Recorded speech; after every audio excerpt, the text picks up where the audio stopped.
লাও ফাতেমা, তোর মার চিকিৎসা করাইছি। বুবু, আপনারা চলে যান। রজবের বিয়ে করা আমার পক্ষে সম্ভব না। ফাতেমা, এতদিন মিষ্টি মিষ্টি কথা কয়ে এখন তুই কথা উল্টাইতেছিস কেন? তোর সমস্যাটা কি? ফাতেমা, কাজটা কিন্তু ঠিক হচ্ছে না। আর কিন্তু সোনা দাম দিতে হইব। কি ভাবছেন গরিব বলে ওকে কেউ নাই, যা খুশি তাই শুনাইবেন? ওই মিয়া, আপনি কেডা? ফাতেমা, ভয় পাইস না, আমি চলে আইছি। তুমি পাশে থাকলে আল্লাহ ছাড়া কাউরেই ভয় পাই না। ফাতেমার মুখে চুন কালি দিছে, রজবরে বিয়া করবো বলে এখন কাল বাহানা করতেছে। বুবু, মিথ্যা কথা কইও না, আমি কোনো কথা দেই নাই। ফাতেমা, আমার দোষ কি কও? এইভাবে বেইজ্জতি কইরো না। আমার স্বামী চলে আইছে, আপনারা চলে যান। স্বামী মানে? মন থেকে 15 বছর আগেই তারে আমি স্বামী হিসেবে মাইনা নিছি। ফাতেমা, কামটা কিন্তু তুই ঠিক করলি না। চাচি, আপনি কিছু কন। বাবারে, আমার মাইয়া রাজি না, যে ঘর সংসার করবো হ্যাঁ জন রাজি না, আমি আর কি করবো? চলো রজব, আল্লাহ বিচার করবে।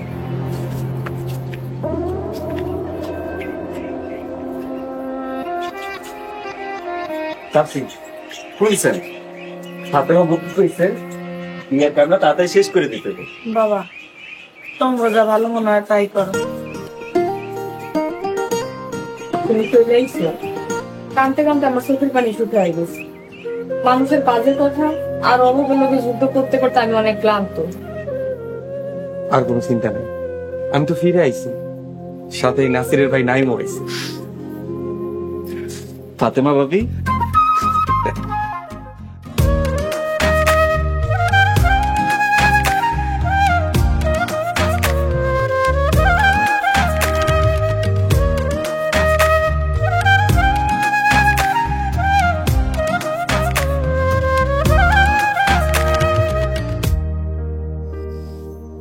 কি ব্যাপার, তুমি কান্দাছো কেন? আজ তো হাসনের দিন, খুশির দিন, আজকে কানলে হইব?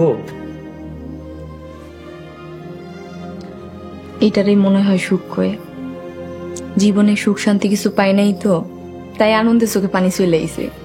কথা দিলাম, তোমার সুখী করার লাগে আমার যদি জীবনও দেয়া লাগে আমি তাও দিব।